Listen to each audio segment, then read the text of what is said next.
And good evening, everyone. Good evening from Japan, but it may be good morning or good afternoon, depending on where you are. Welcome to the Teachers Room at ITDI, the International Teacher Development Institute. We're very thrilled to be able to meet with teachers every Tuesday night, Japan time, and Saturday mornings to either talk with teachers in general or to have a special guest. And tonight we have a special guest, Mr. Vance Stevens. How did Williams almost came out? Vance Stevens. Wow. So Vance, welcome. And we want to just tell everybody that we're here just to get to know you and to share some ideas about teaching and about learning. And our setup is usually just a free-for-all. I'll lead with questions and everybody else can just jump in. So welcome, Vance. How are you feeling tonight? Well, just fine. I had a nice walk. Didn't rain. It's kind of boiling over clouds, thunder, and things like that, but managed to escape the rain. Now, where are you talking to us from tonight? Penang, from Penang, Malaysia, not far from Phil. And yeah, I moved here a year ago. Oh, really? Yeah. When I was working in the UAE up till for about 20 years, actually. And then popped out the top, so ended up here. My son married a Malaysian girl, so we got a Malaysia, my second home visa, so it was a logical place to come. Yeah, cool. Well, I hope that it'd be really fun if the three or even the four of us, if Mike gets over as well, get together and sit and drink some iced tea together somewhere. That would be a very nice afternoon. In my yeah, Michael said he was looking at trying to get to Malta next year, 2020. So now, what's Malta, Bill? The Malaysian English Language Teaching Association International Conference is in August every year. In August, yeah. Yes. Well, I'd like to get over to that as well. So I sent you a short list of questions that we have just as a standby, but a good place to start is for you to take as much time as you like to introduce yourself and tell us how you got here to where you are today, your teacher's journey. Yeah, it's a long story. Well, you got an hour. Okay, well, basically, I got a degree in biology from the University of Houston, and when I left there, I got my degree, I got a job as a purchaser somewhere, and I worked for a couple of years there to earn enough money to set myself free, and then I went traveling for a couple of years, hitchhiking. Started in Europe, went through the Middle East, and... What year might this be that you were hitchhiking through Europe and the Middle East? 73, 4, and 5, I believe. So It was a 2-year trip. Wow. And I returned to Houston in 75 or 74. No, 74, I think. And I wanted to continue traveling. That's the one thing I knew I wanted to do, is I wanted to keep traveling. And but I didn't want to be wondering where my next meal was coming from. I wanted to sort of support myself somehow doing that. So I went over to the University of Houston, where there's an English language services. And I walked in and I spoke to somebody and said I wanted to teach English. He said, "Oh, okay, come back tomorrow." So I did. And the next day I walked in, they said, "Well, your class is over there." I said, "What? What am I supposed to do?" And they said, oh, well, you know, they sent someone to tell the class to chill for a while. Well, they talked to me. They gave me the 1-hour MA, basically. And then after that, I knew what to do. So I went in and I started doing it. And I did that for a couple of years, I guess. And then in 1976, I went to the TESOL conference in New York. Yep. And I spoke to people in Saudi Arabia who were thinking I should really get an MA, and maybe they weren't really interested in, I didn't have the skills. But somebody back there was desperate as well, and so they actually sent me an offer, and I accepted. So I ended up in Saudi Arabia for the next 5 years. Wow. I guess with just the BA at that point, yeah? Yes, that's right, yeah. But I went from there to get an MA. But before I went there, they had somebody put a computer terminal down in the language center, and it was just sitting there. And one day I went over and I just started messing around with the keyboard, and my director walked by and he saw me doing that, and he thought, well, he must know something. So he put me in charge of the computer-assisted instruction, they called it back then, Yes. facility. So I would be heading a team of teachers who would be developing sort of drill and practice activities on this thing. We didn't really know what we were doing, but I read a manual. I was always a day ahead in the manual than anybody else. And so when someone had questions, I was usually able to answer them. And basically put that thing together. But in a couple of years I was gone. I was in Hawaii, and I was getting my MA there. Right. And I did was that University of Hawaii? Yeah, University of Hawaii at Manoa. Really lovely place. A good place, good program, everything. Yeah. Yes, excellent program. Yeah, so I was doing an MA. My thesis was on research into some aspect of computer-assisted language learning, and they had a TESOL conference there as well. And the people back then, there weren't that many people into computers, and we sort of banded together. And they invited me to a symposium next year where they were actually getting more people involved in setting up an interest section in TESOL, they thought. So I went there, and one thing we did, John Higgins suggested we call it not CAI, but CAL. He thought we should emphasize learning. I actually argued against him at the time because I thought that's traditionally the CAI, that's all the literature I was reading, but he was quite right, and he won out. He won the day, so it became a computer-assisted language learning intersection. Hi, Mike. How you doing?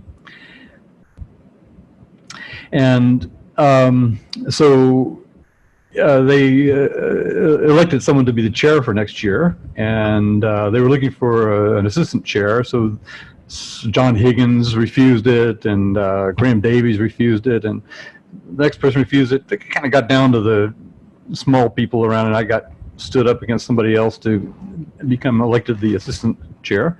But then the chair bowed out for personal reasons, and I became, to make a long story short, the next year the chair of the computer-assisted language learning intersection, the first one. So we put that on through.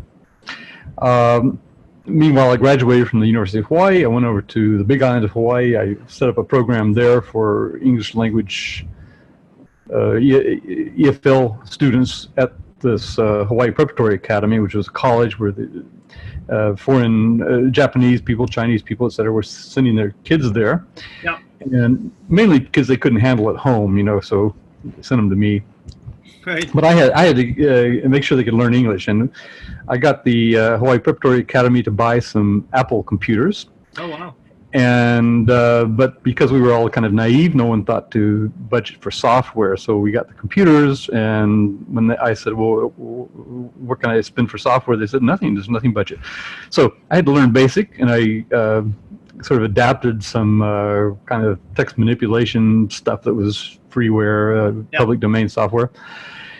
Put together a program that was part of it, but that's by then I was publishing some things, and I was still going to TESOL conferences. And was that the time of still a lot of drilling and kind of was that the era of drilling with the language labs, and were you getting beyond that yet? I think at the University of Hawaii they were getting beyond that. They were into process and student-centered community language learning, things like that. So no, we were sort of moving out of that. Right. But in Japan here, when I went into high school in the late 80s, we walked into a $100,000 computer language lab that nobody knew how to use, and there was a big wave of those all over Japan. That huge budget went into this, thinking it was the silver bullet of learning language. And back then there was a Plato system from the University of Illinois, I think, or Champaign, or was it in Champaign-Urbana? Anyway, I don't know. Do you remember Plato at all? Just the name. I did review of English language learning lessons on it, but I also you had to take a foreign language at the University of Hawaii, and I took Japanese. Oh. And the reason I took Japanese was because there was a guy at the University of Hawaii who was making lessons on Plato. So here we had people who had kind of progressive ideas and making some things. Drill in practice was actually quite useful in learning kanji, not kanji, but the hiragana, katakana, that sort of thing. Yeah. So, I probably couldn't have learned it without this rote. I would argue that there's still part of that with vocabulary learning. There's a certain amount of pain you just need to get through, and flashcards and review and. Actually, with Minecraft, I'm editing a Tesla EJ, the Tesla EJ is the Tesla Electronic Journal.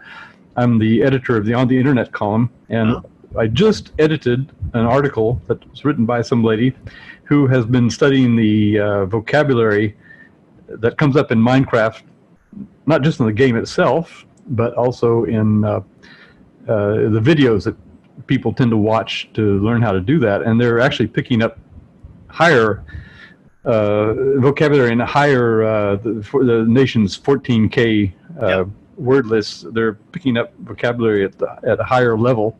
When you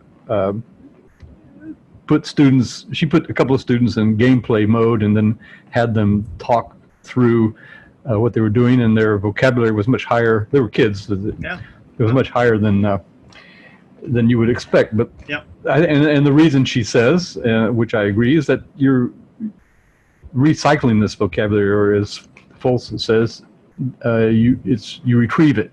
So the retrieval rate is very high, because so it's good to get into situations where you're encouraged to retrieve, not just with flashcards and things, but if you can actually find a situation that forces you or makes you want to retrieve vocabulary, then that's a nice approach to it. So basically, in Hawaii when we yes. I was leaving Hawaii. I was going to heading for Oman. That was my next job. I mentioned that I got publications. It's funny because you've said UAE and Oman now and Saudi Arabia. Were you destined to end up in the Middle East, or was that just by coincidence or timing?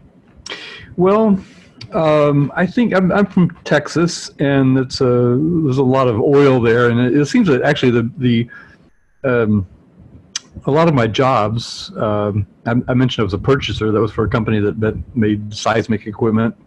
So a lot of my jobs have been peripherally associated with oil. That's not really my focus, but still, these countries are oil producers. They have money, and for someone who doesn't have an MA, it was a good place to go. And then in Oman, they were building a university there, so I was attracted to that. And when I left Oman 10 years later, I went to work for a software company, and that company was in California. And then when I left there, I went to the UAE again, because there was somebody offering a decent contract to do interesting work, to build a military language institute. Wow. But that's and I was a consultant on that, and also in charge of the computer assisted language learning tie-in with the academic program. And this all goes back to you sitting down in front of a computer one day and somebody walking by. Yeah, there you go. Well, kind of, yeah.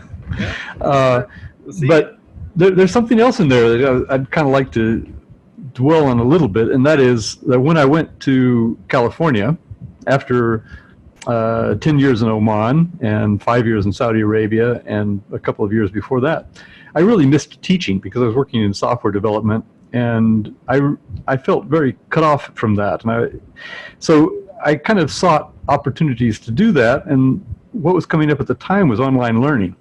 Oh. So there was a guy there named Dave Wynette. He's still there, and he was in Berkeley. And Sorry, what year are we in now? 1990. I left Oman in 1995. So, Okay. and I worked for the software company until 97. So I was there for 2 years. Yep. And somewhere in there, 96 maybe, I got involved with this guy who had something called study.com. And study.com was basically a web page he'd set up. Students could express their interest in learning language for free. Teachers could express their interest in teaching for free. And we just kind of learned how to deal with one another. The first kinds of lessons back then were email lessons, which I discovered quickly that students loved to write emails, but they really hated to study grammar and writing. Writing and grammar is what I was teaching them. So when I went to UAE and was setting up this facility there, making a lot of the specifications for it, I had access to a LAN server, which was kind of actually a little bit unusual back then, and I had all the time internet access without having to go through the dial-up, all the time. So I could sit there and hang out online, and in this way, I kind of met other students who were doing with other teachers in the study.com environment. And by then, Dave Wynette had somebody set up a Palace. I don't know if you know the Palace. It's a Move environment. Multi-user virtual environment. Like a Second Life kind of. Two-dimensional. We called it three-dimensional because you could click on a door and you could appear to go deeper into the structure, but it actually was all once you got to any space, it was two-dimensional. But a virtual world. Yes, kind of. It was quite popular. We basically I hung out there. I met other teachers, and we started moving the students we were accumulating in this world. By then, one of my students actually set up a web page for me, and that got me so interested in HTML. So I had learned by then to code in HTML, and I set up a web page. Actually, maybe I can even show it to you. Find it here. Here it is. Here. Nope. Where is it? Must be. Oh, sorry. That's okay. Take your time. Okay. I'll find it from here. Let me get back to the. I'll share it here. We have here Hannah. Camille says. Hannah. Yeah, Hannah.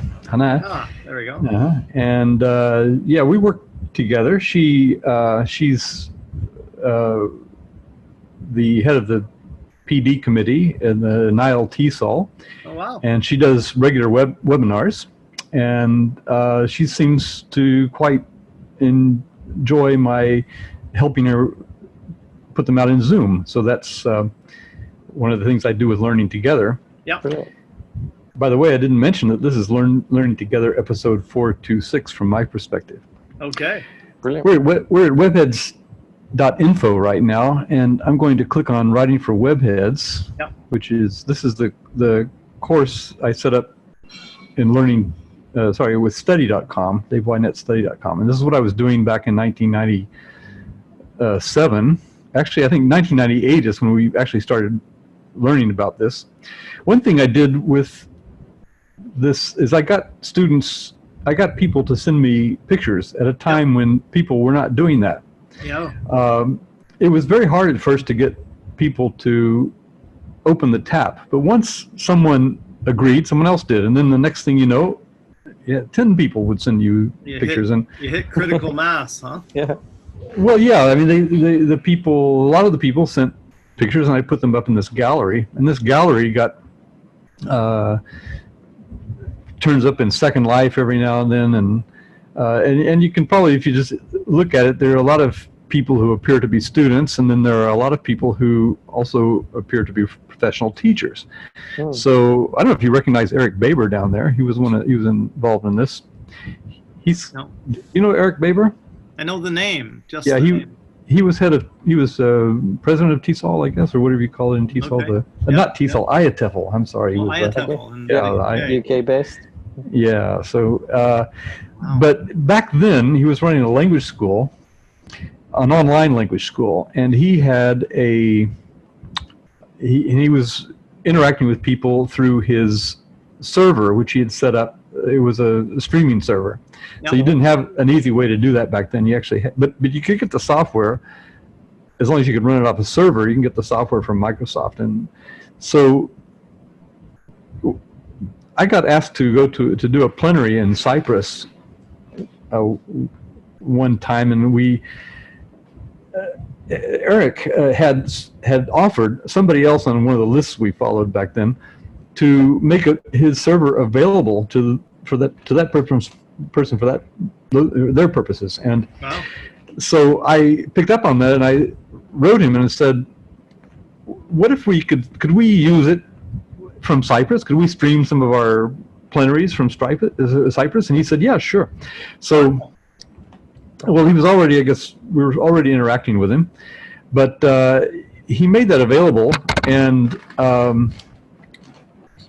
anyway, that was just some of the connections that were going on with that group. This group was the student group. If you go to this page, just go to webheads.info, and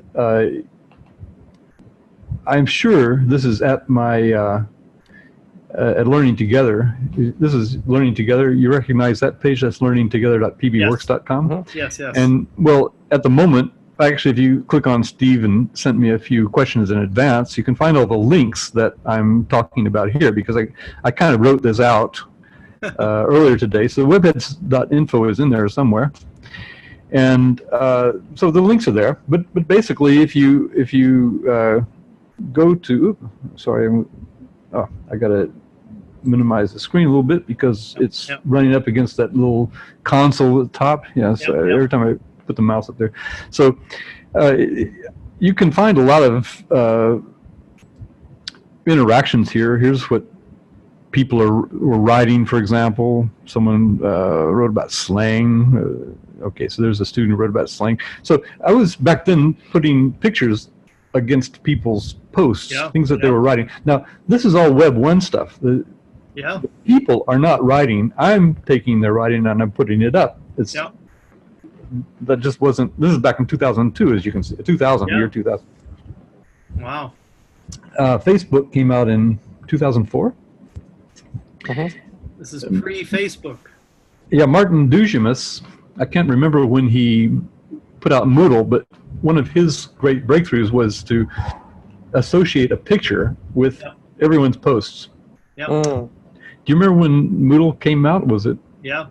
Do you remember? Well, I don't know. I can't remember the year. I don't know the year, but I remember, somewhere in there. But anyway, this is all before.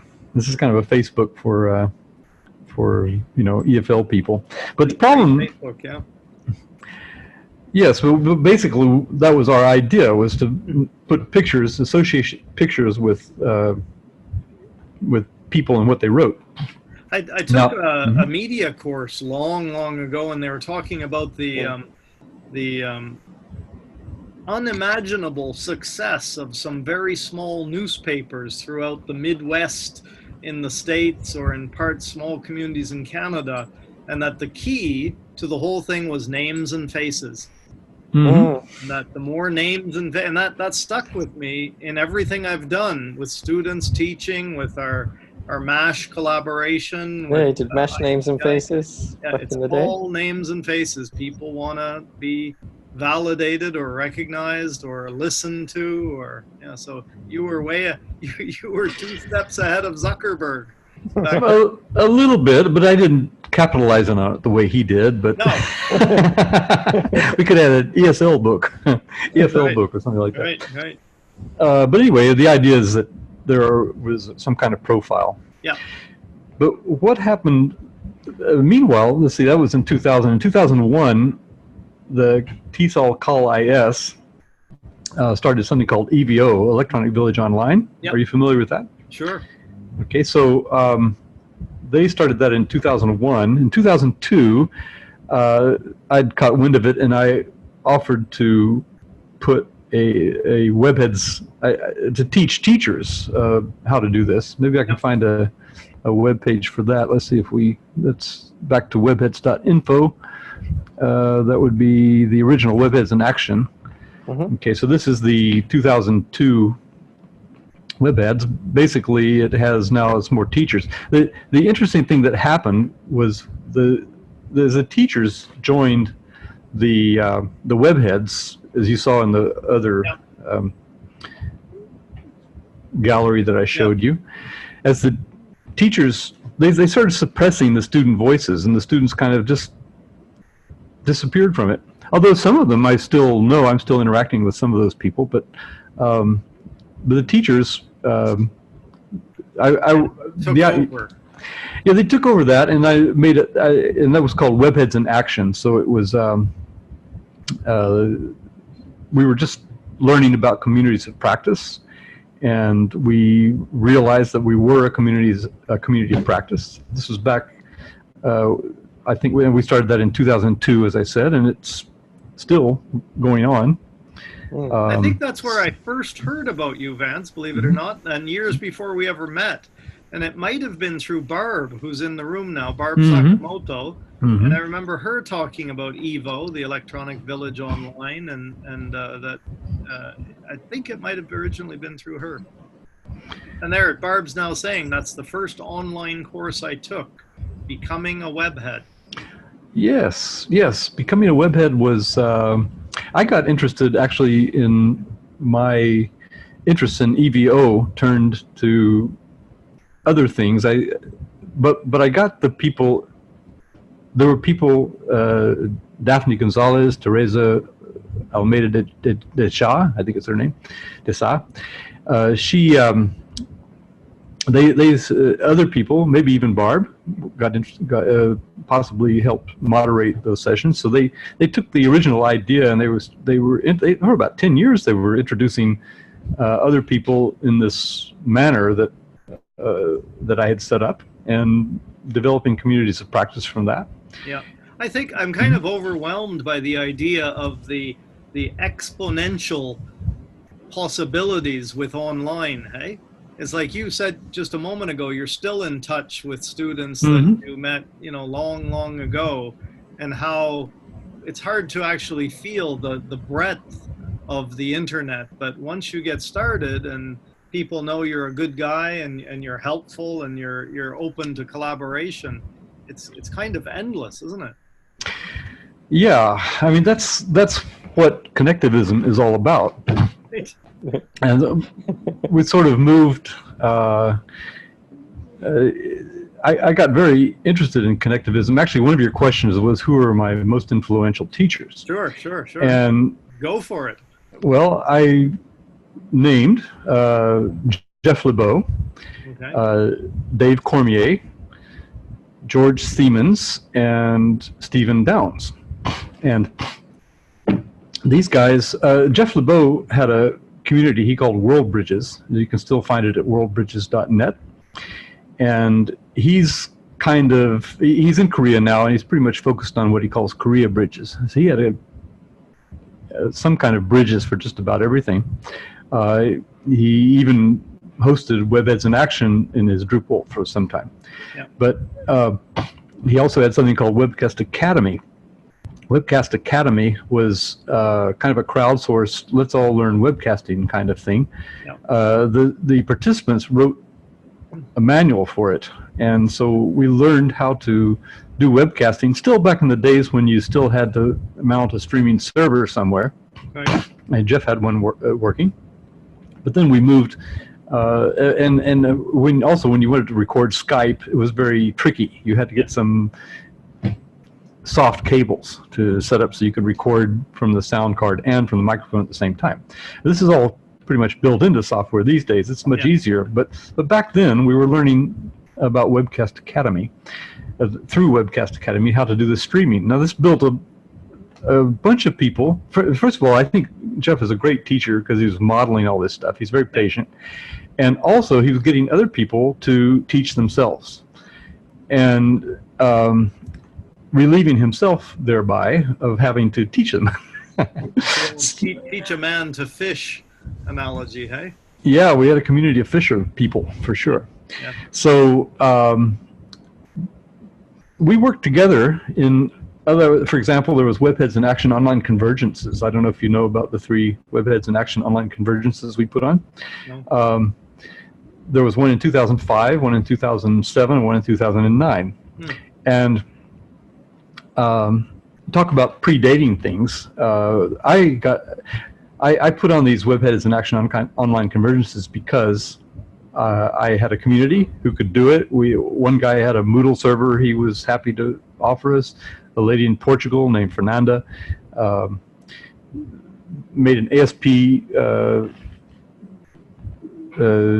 site for us, ASP interface where we could vet proposals. Actually, after 2005, the next few times we didn't even bother to do that. We learned that people aren't going to put out, say they're going to give a presentation if they're not going to deliver on it. Right. So, but this started in 2005. I don't know if you're familiar with K12 Online. Ah, I've heard of that, yes. Yes, that started in 2006. Before 2005, I was going to not a lot of conferences, but some, but everyone required a credit card. So you had to, it just wasn't free. So, and there was one other, though, Global Learn Day, which is John Hibbs's, John Hibbs was doing something every year where he was using real audio and even telephones, POTS. Yep, I remember that. Yep. He was organizing every year a metaphorical ship that sailed around the world. It started somewhere and it just kept moving around the world. And for 24 hours, he had people involved in these programs. And that was pretty stimulating, and that was free. Yep. Now, so I kind of got the idea from him, and then I did it with Webheads. And we had a 3-day conference, 72 hours, with wow. like an hour sleep here or there. Yep. And George Siemens started putting on online conferences in 2007. And then, of course, in 2008, what happened in 2008? Big year. MOOC. Oh, the crash. No, yes, that too, yeah. But the MOOCs came about. Oh, so, okay. So George Siemens and Stephen Downes decided they would put a course they were putting on wherever they were doing it. I can't remember. I think in Canada somewhere for sure, okay. Probably at George's institution. But they were putting on a course, and they decided to open it up to anybody for free. And they, I guess, expected like 200 people maybe. Yep. They got 2,000 people. They were taken by surprise, but not unflustered by the whole thing. Right. That was called CCK08, Connected and Connectivist Knowledge, 2008. It was the first MOOC. Oh, no, not the first MOOC. There were other MOOCs. Somebody named Allison, I think, or there's a MOOC named Allison in UK, for example. Yeah. You could argue that EVO was a MOOC. But basically, this was a connectivist MOOC. There's two kinds of MOOCs. There's connectivist MOOCs, and then the MOOCs that came along with Sebastian Thunold, was that it? The Edtech and those ones. So those are actually designed. His MOOCs, Thunold's MOOCs, were designed to teach artificial intelligence. So you actually had to take a course. You had a program you're going to follow. It's going to teach you how to do it. So it did that, and it worked automatically. And that was a what they called an XMOOC, because there's Edtech, for example. Yep. So, but the CMOOCs are the MOOCs that people put together on a community. Yeah. And George and Stephen Downes did the first one, and Dave Cormier kind of came along and invented the term MOOC at the time. Right.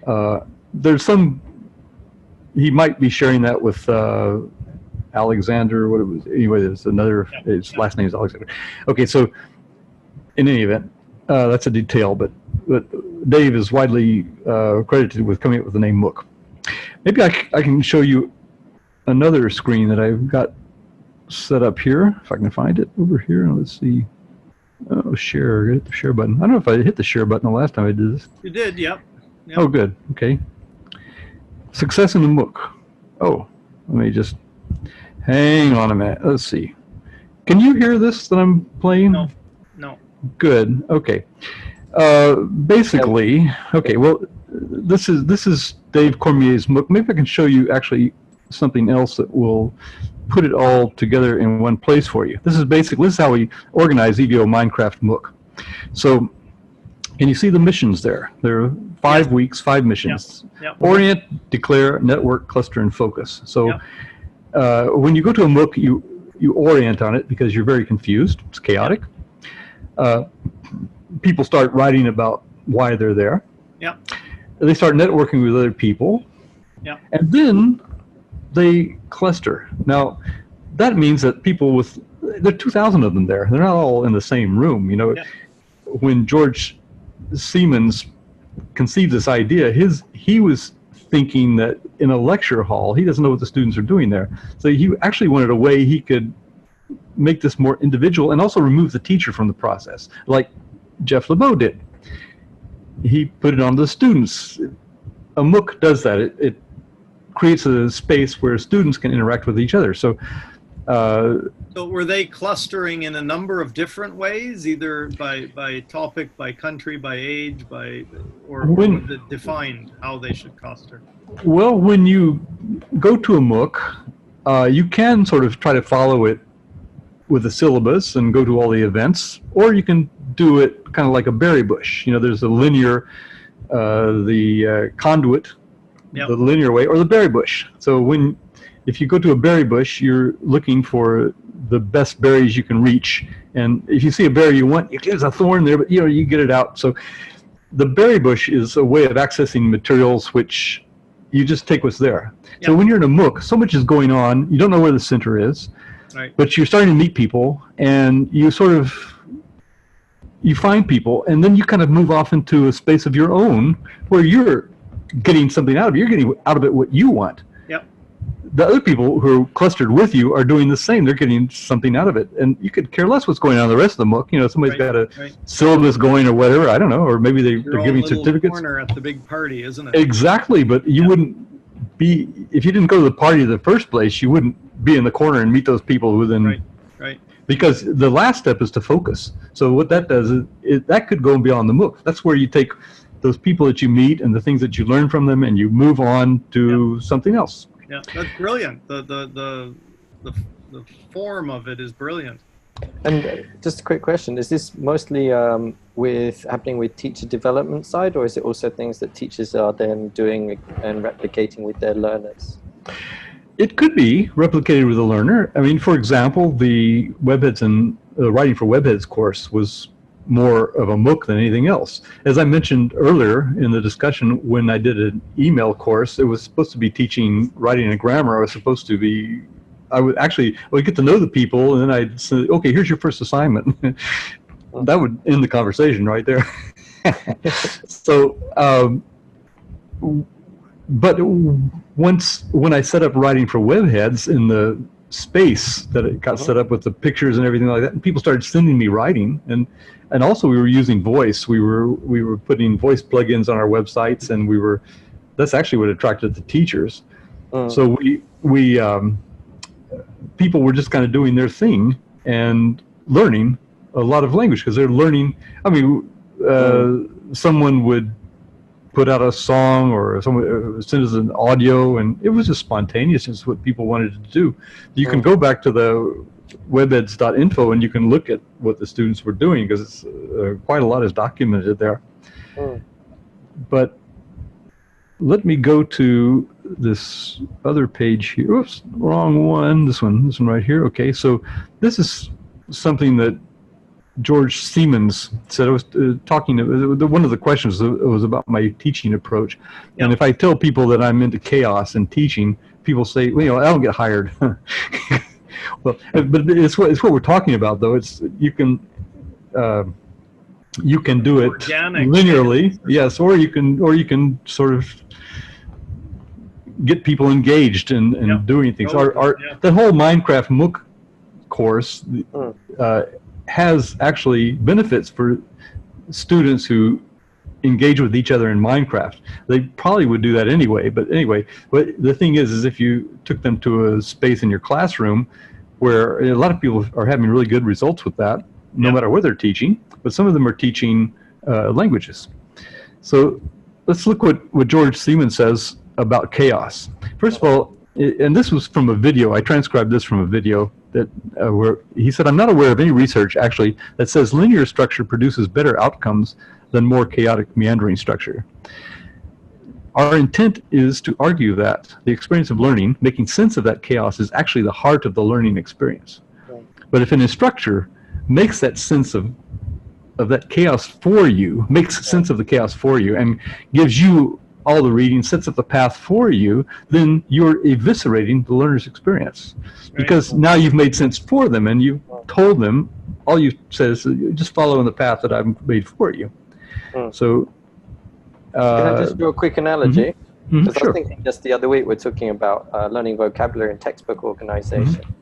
And so, for example, a lot of textbooks may organize lexical sets for learners inside chapters and so forth. But actually, when you learn the language yourself and then you try and figure out which words go together and which sets different words belong in, that's the work you're doing as a learner that helps you with the learning. And if that's taken away from you, you can kind of sit back and be lazy about it. So I kind of see it being an analogy for what's being said here.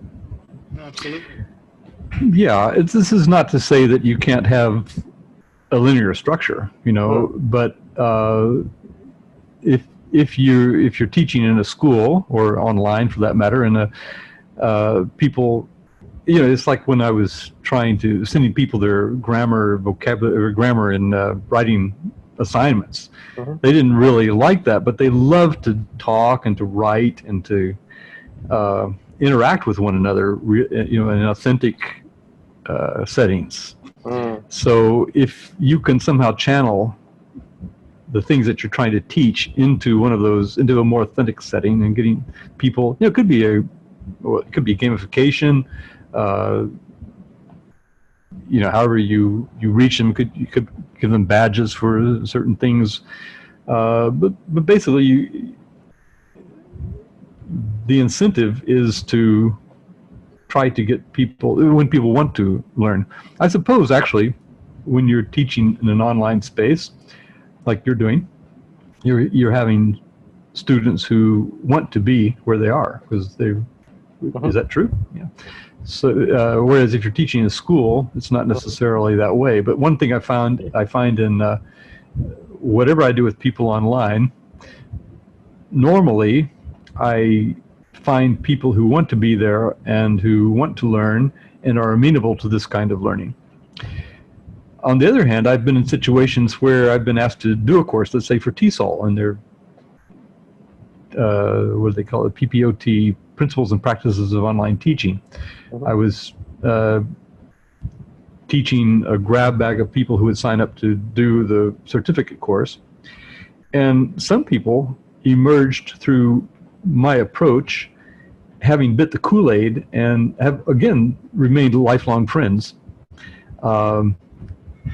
Others just didn't like it at all, you know, so, or didn't understand it, and it kind of, you know, like you say, when the student is ready, the teacher appears. Yeah. So maybe the students weren't ready at that time, but I think that kind of learning is very intense for people who are ready for it and are of a disposition to make sense out of some chaos. So, but then some people like to have their hand held better. Like, it wouldn't have worked for me in the Japanese course that I was doing on Plato. I wouldn't have had the tools to, you know, I needed just some structure to learn the katakana and hiragana. So you can't say that one approach works in all cases. Right. But well, that's been the teaching methods or teaching approaches in the last 200 years. It goes from one to another, and nobody's actually learning languages any quicker. It's just because there's a wide range of, you know, methods and approaches that work for a wide range of people.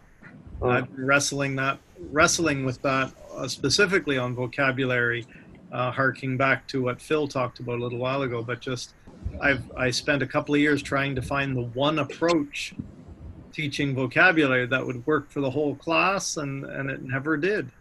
You know, Yeah, I needed to have 5 or 6 choices, and then I got all the students engaged at different levels. You know.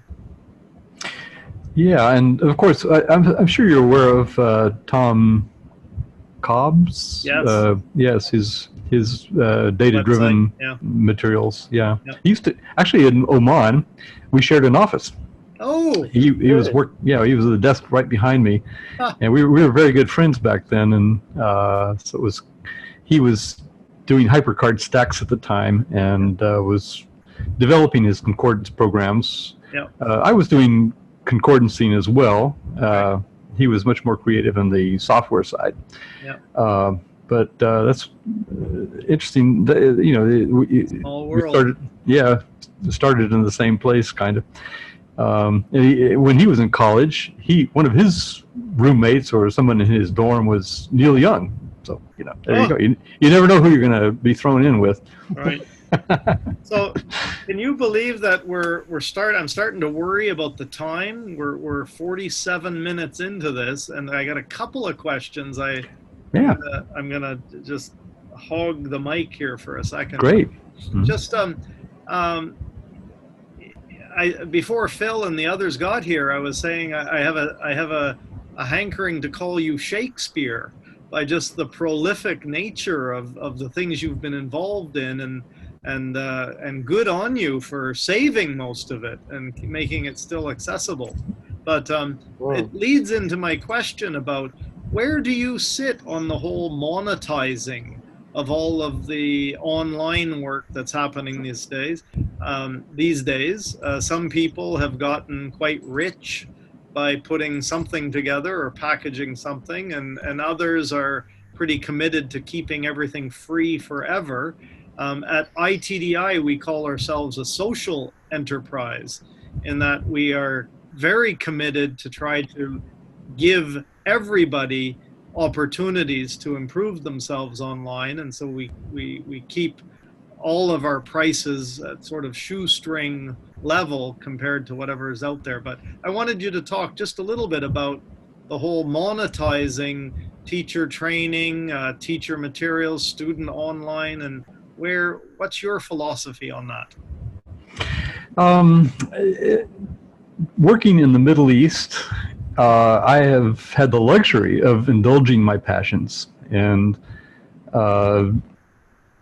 if you read what I put on that website, about the time that I started getting into online teaching, that became the most important part of my life, and not the teaching. Although teaching was very important, obviously I was doing jobs and good work for people and getting paid for it.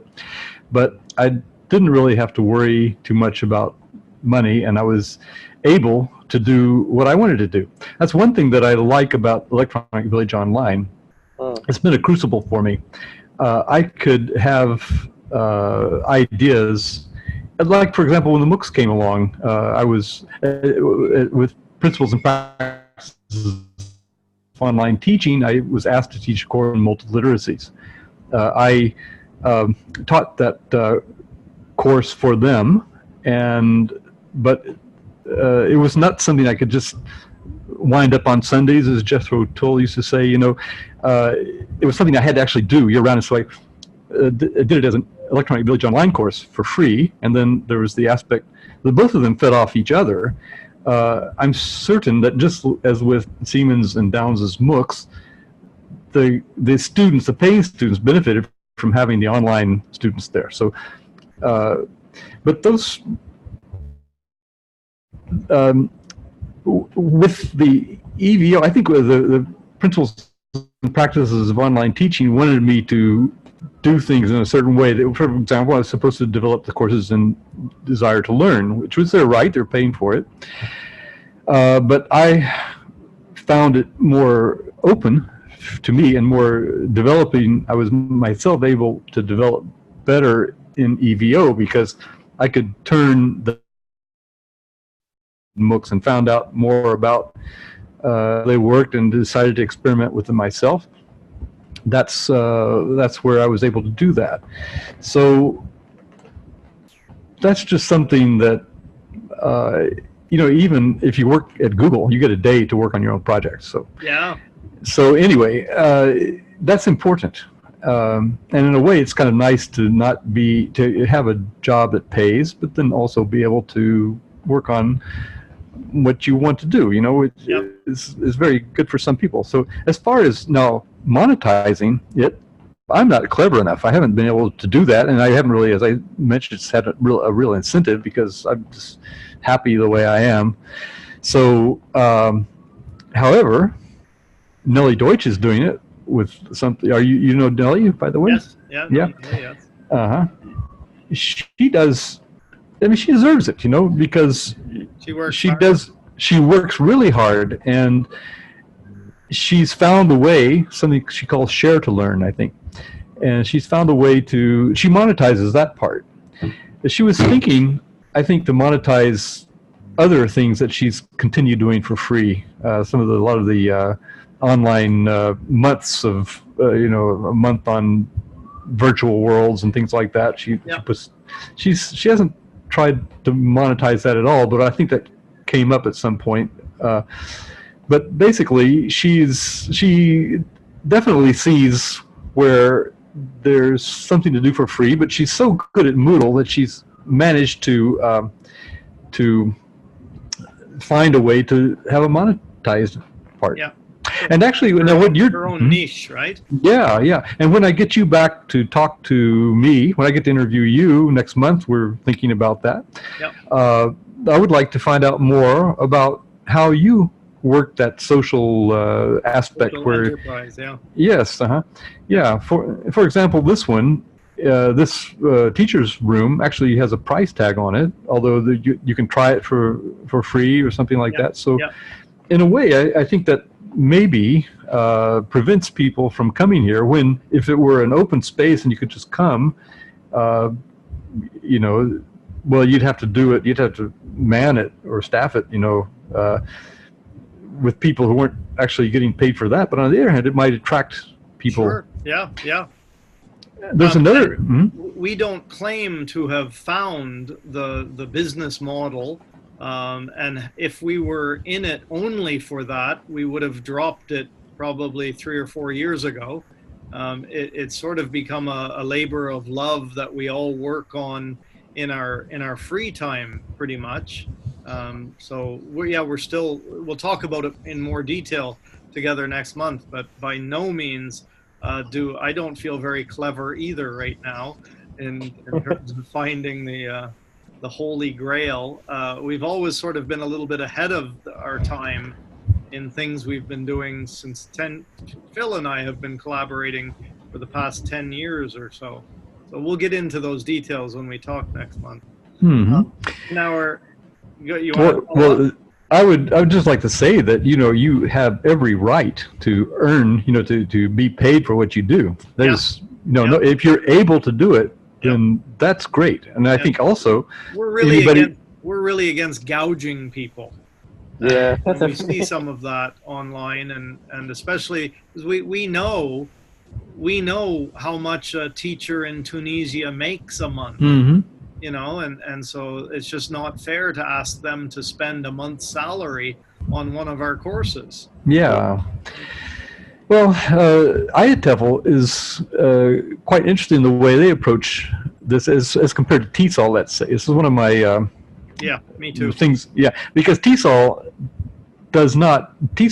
sells things that, they record sessions, but they sell them to you. And you get these emails all the time saying that you can buy this, you missed it, you can buy this. You go to like capitalism, I would dare say.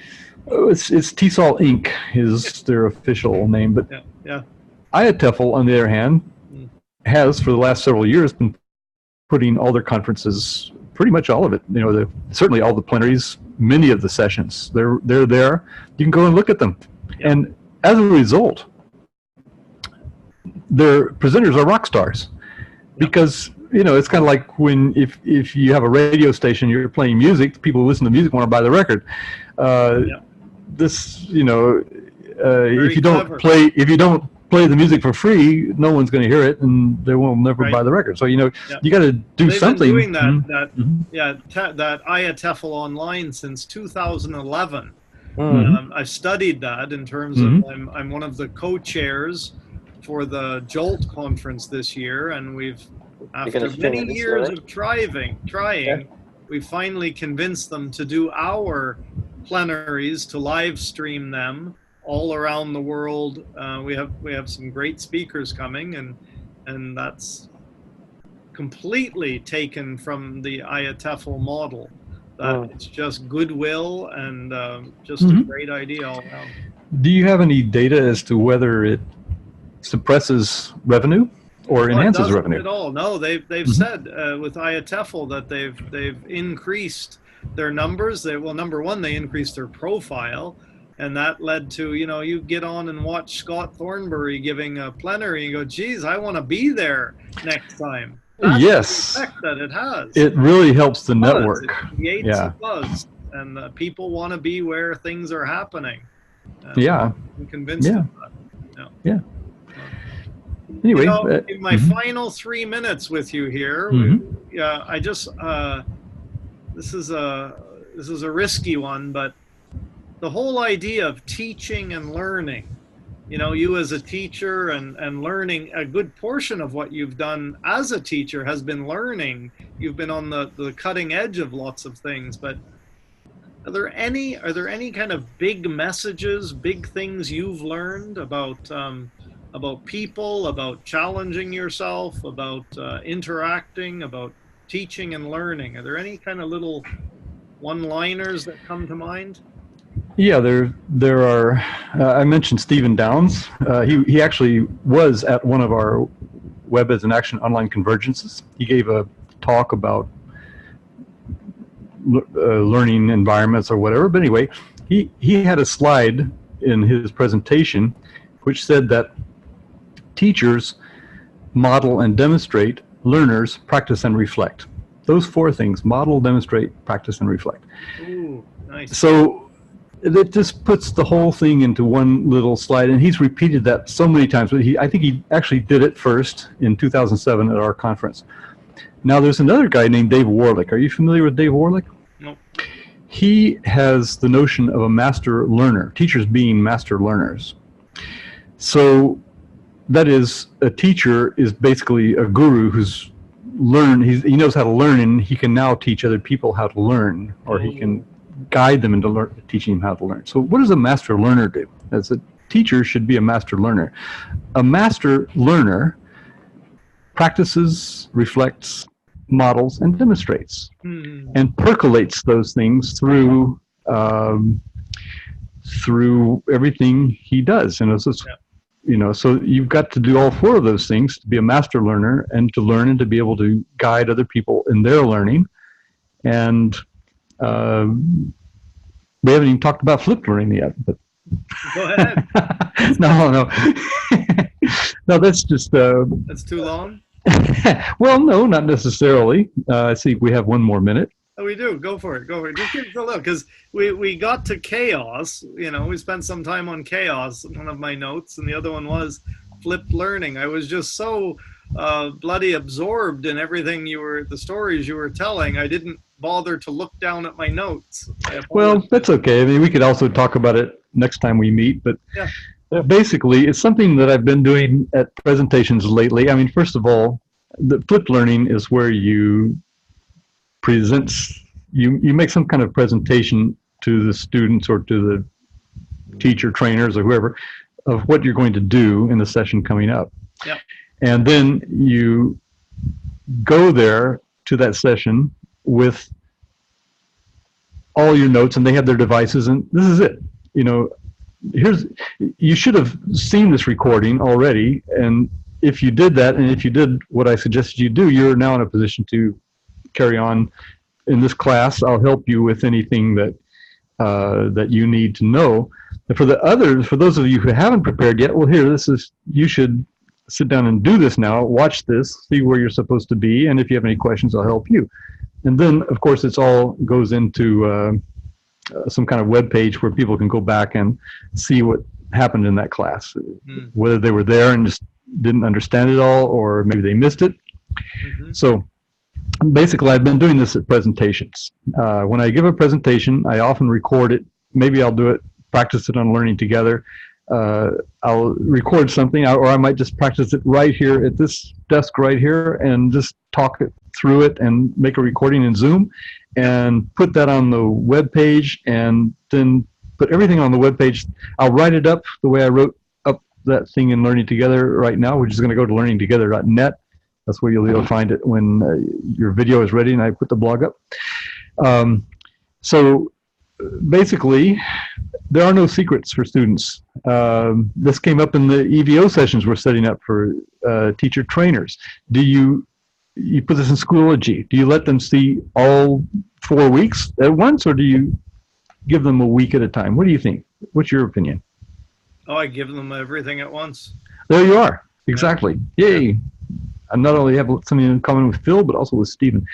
Okay, so yes, exactly. That's my idea. It can't hurt to put it out there and let them read it. That's how we're talking about vocabulary. You've got to retrieve. You've got to see these things over and over again. So you put it all out there for people. Then you bring them into the space that you've contracted to be there with them, and so that's their space to be one-on-one with you, and then you move it to another space, and that's where they can go back and see what they were supposed to learn. And so that's flipped learning. I do that in the presentations that I give, is I try to put everything, write it all out, make a recording, have it there. And so when I go to the presentation, I can say, look, you don't have to take notes. You don't even have to take pictures of the slides. Just go to my slides. They're right here. You just follow them as I'm talking, and all the links are there. Yeah. Everything's there. Yeah. I have one. I've said this once before, I think only, but I want to say it again. It feels like a nice follow-up. But Charles Adamson is a retired teacher here in Japan and taught for maybe 30, 40 years. And he had well and truly retired, I believe, when I saw one of his presentations, and he brought up the question, when is teaching not teaching, and when is not teaching teaching? And to me, it sounded a little bit like a whole bunch of different ideas that have come up tonight. But it was really, when you ask me that question about give it all or give it in little bite-sized chunks, it's about relinquishing control of the learning, which goes back to your Siemens statement. It's all about them learning, not us standing there pretending to be teaching. Yeah, exactly. Yeah, I mean, you can do some of that when it's appropriate, but basically that's what MOOCs are about, is giving people space to learn on their own and find other people that they can connect with in the, ideally a MOOC massive, should have at least 100 people in it. It could be smaller than that, but still, the idea is you've got people there with different goals, and you try to make a space where they can find each other and learn from each other. Yeah, it goes the teacher can stand aside.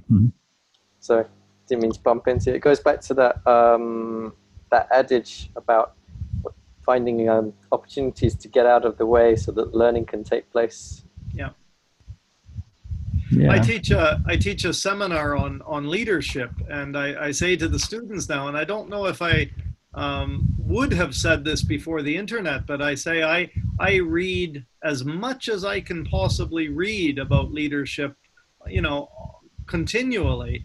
But I say to a class of 16 young women, you could all go down and search out the internet and find more in an afternoon than I know at all right now. And I hope you'll do that in whatever, this is like the beginning of a 2-year, a year and a half or a 2-year seminar, which leads up to them writing their own dissertation on, an undergrad level dissertation. And I said, I really want you guys to become semi-experts in some question or some area, and that you can right now, based on everything that's out there, and the collaboration that's available, the internet that's available, and 10 people have already done what you're looking to do. So go find them and get ideas. It's just endless out there.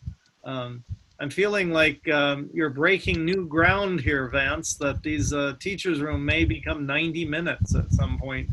just because we're just getting warmed up. It feels like we got through. Yeah. Yeah. It's too bad. But nice to hear questions from everyone else as well, if they have anything. Yeah, I'll stick around for that. I do have to get off pretty soon. I got dinner and stuff I got to take care of. But Jane and Mike and Iman and Hana and Rhett and SS, if you have any questions. Sure, grab a mic. Yeah, grab the mic or type if you'd prefer to type. I am looking at the chat now. Yeah, either way. So just while you're thinking about any questions, and give chance to Vance to scan through the chat, just to let you know, there are 3 dots at the above the type message here to the right, and you can click on that and save the chat yourself if you want to. That's got all the links from today's session and some information in there. Say again, where is that, Phil? When you look at the chat box, Yeah, I'm looking at it. then right at the bottom it says type message here. Yeah. But over to the right, and you'll I see 3 dots. Yeah. if you click on that, then there's the option to save chat. Wow, wonderful Zoom, hey? And so Zoom is quite brilliant. yeah, definitely. And then for anyone else who's not been to Teachers Room before, then this is our collaborative online space for teacher development. We have kind of 2 different types of sessions. Tuesdays with Steve, and we have teacher stories, teacher interviews like today with special guest Vance Stevens. And then on Saturdays, we look at different topics of interest that are usually driven by the teachers who come. So we've done everything from looking at drama in the classroom to vocabulary, first 5 minutes of class, to kind of more theoretical ideas as well at times, but mostly practical. And the Teachers Room, as Vance mentioned earlier, then we try and make sure that everybody can come in for a month for free to see how they like it, and then we just have a nominal fee to try and cover our costs, basically. Yeah. But we also have some special offers from time to time as well, and they go along with also our special courses and advanced courses as well to give people extra access. Thank you, Phil. All right. Did you see a couple of questions there, Vance?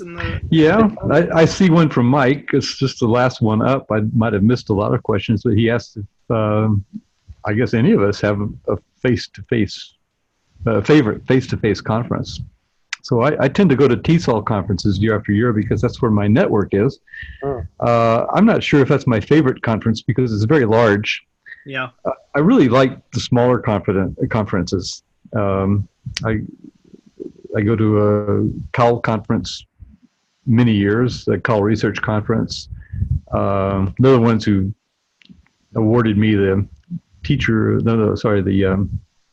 lifelong learner, the lifelong achievement award, for CAL this last year. I had a friend who was nominated for that, and he said, it makes me feel too old. I still want to think I've got lots and lots ahead of me. Yeah.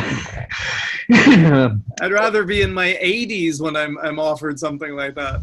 That's funny. Hannah says she prefers IATEFL. I like IATEFL too. It does have a smaller feel to it, and a lot of my friends are there, and it's kind of more of a network, or well, I don't know if it's. I mean, I network with people at TESOL too, but that's so big, we tend to cluster. It's really a cluster there. So when I go to a TESOL conference, I forget the conference basically. I just go and work with the people I know.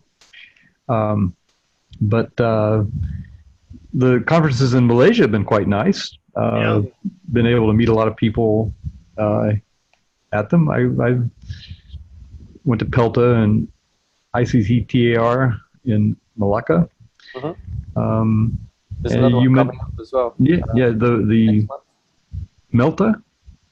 Yeah, there's a research one, which is held near where I am now.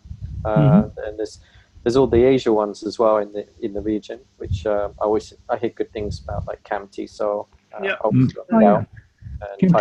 Is talking about Thailand also. I've been to the Thailand one. It was good. Yeah, I've heard people say nice things about France, TESOL, and Greece. Yeah, Greece, I heard good things about. Just a quick question, actually. you'd like to share, Hannah and is it Imam, Jane, you said you're in Taiwan or something? Then just wondered where everybody else was coming in from, because some of you mentioning times of day and so on, that would be good. Jane is the author of the piece that I mentioned on vocabulary development in Minecraft. Well, there you go. Okay. And you'll be able to read that article in TESOL EJ 1st of November. Good. It's free.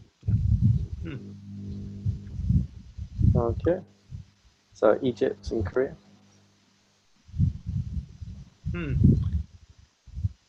Well, I like to hear voices. If anybody wants to take a mic, this is probably your last chance. I can see Stephen looking very hungry there. Yeah.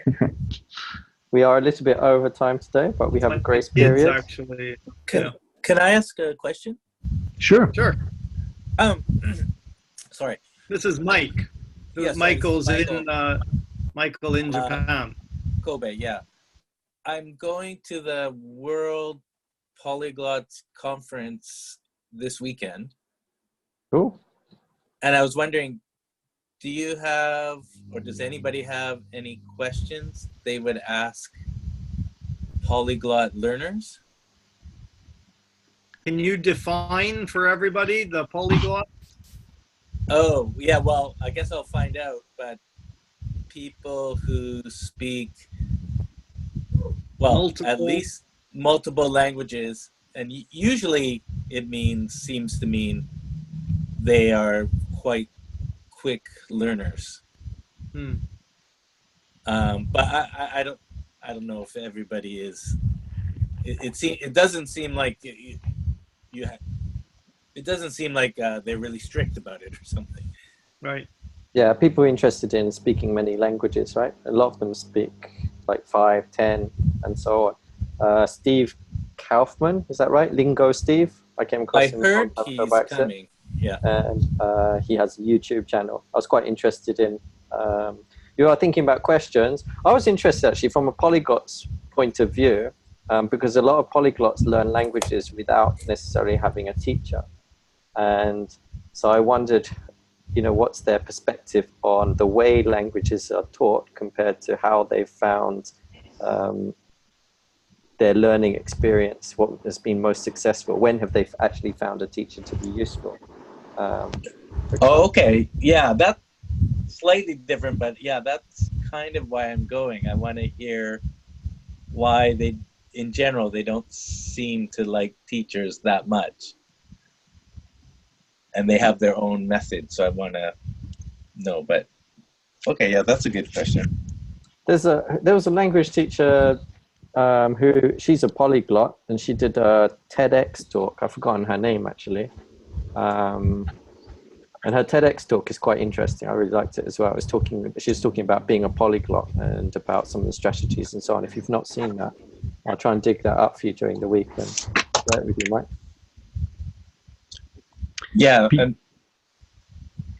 I was going to say, I always go to TESOL conferences too, so I'm kind of excited to go to it's not teachers, it's something a little bit different. Right. So I'm kind of excited just to kind of mix it up a little bit. Cool. And thanks to the internet, Mike, I can give you the link, and everyone else here. This is the TEDx talk I mentioned. So it's a good one. It's good for teachers as well. Okay, make sure we save that. Quick like a bunny, Phil.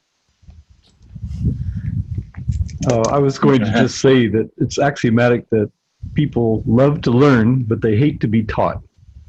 Oh, there's another one. Nice one. I can't remember where I heard that. Yeah. Yeah. Sometimes, yeah. Maybe it's a question of patience sometimes too. Well, anybody else before I wrap us up here? And happy to stay as long as we have questions. If anybody has another question for Vance or for the room in general. So I'm going to scroll back just a little bit. Okay. Otherwise, our next session in the teacher's room will be on Saturday, the 26th, next Saturday, Uh-huh. at 1 a.m. GMT, which is Yeah. Saturday morning. We're in Southeast Asia, and then back here on Tuesday, 2 weeks from now, at the same time. You see Hana's question on what's your take on homeschooling? That's another hour. That's what I was thinking. Thinking about that and talking about that over the last couple of years too. It's a good topic. Well, Phil, with 3 little kids and you know, very expensive international school rates around Malaysia, do you have any? Where is your brain at on homeschooling right now? I've thought about it. Kids are in like regular school, primary school, but yeah, sometimes you think about what type of schooling they have and what kind of experiences they have, plus and minus. Yeah. I think generally homeschooling requires a lot of very dedicated parents with time available. Most good homeschooling experiences that I've heard of from parents is basically they've dedicated their lives to homeschooling their kids and their other homeschoolers network kids. So they share it around themselves, but those are the key things. Is this in your wheelhouse, Vance? I've come across it in reading about Minecraft, where it figures into some homeschooling and also coding when I'm reading about coding. Of course, there's the social problem, the social, you know, you have to make sure you have, they don't miss us out on the social life. That, obviously, if you're living, I mean, it's a big thing in parts of Canada where they're remote, but then they have, oh, I'm sorry, I'm thinking of Australia, but it's probably in Canada too, but they, you know, they have networks, they tend to have networks with other people homeschooling, so there's homeschooling networks. But I think if you're fortunate, then you've got good schools you can send your kids to. I think that my wife and I had never considered it for our children because we didn't really have, there's no shootings in schools here, you know, so you don't have crime and people stealing things. So, well, I mean, we grew up in our kids grew up in Oman and California. California was kind of worse, but they'd already pretty much got through their school in Oman. So we were fortunate, so it didn't really become an issue. Right. Yeah. Yeah, it's funny because you've just taken in your answer, you've taken a somewhat position of as a response to, you know, negativity in the schools might be one reason to do it versus when I first read about it, I heard the amount that a student actually learns in content equals about something like 7 days of intense study, or, you know, I mean, it's stretched out so painfully. Right. And if you happen to be a very curious parent and lucky enough to have curious children, they can whiz through a year's worth of material in literally in weeks. Yeah, our neighbors that I spoke to where we used to live before, they said that basically their kids covered what they needed to cover in about 2 to 3 hours. So then they were free for the rest of the day. So they would do like museum trips to art galleries and other stuff with other kids and so on, or do picnics, nature walks. And they actually thought their kids were getting a much richer life out of it. And then they were with networks of people. They didn't have bullying issues to deal with and so on. So all sounded pretty good. But you see, Hana here has explained that she's prepping for a debate in 2 days. This house argues that we should abolish schools and universities and study from home. It's interesting. Yeah, it's a good one. I don't know about the word abolish, but I mean that should be an option. Yeah. People. So I guess in the United States, I believe they require kids to go to school. I'm not sure how you get out of that, but So, you know. And that's certainly protection for some kids that might not be given the opportunity to go to school. I think that should be an inalienable right. Yeah, and there are online schools as well, like completely online. I heard a talk from a guy who set up an online school, and he said, you know, we actually have students, not necessarily they've been bullied or anything else, but for example, one student had an injury, and she was basically off school for half a year, and so joined the school so she can continue her studies and so forth. And yeah, they see that as an expanding area. So it's quite interesting to see what the alternative options are. I notice Anna has said that statements in debates need to be strong. And certainly Vance picked up on that word abolish, which has a lot of loaded meaning in it. But it's true, yeah. When my son is very much into debating, and all of the statements are meant to be provocative to some degree. So thanks for mentioning that, Hannah.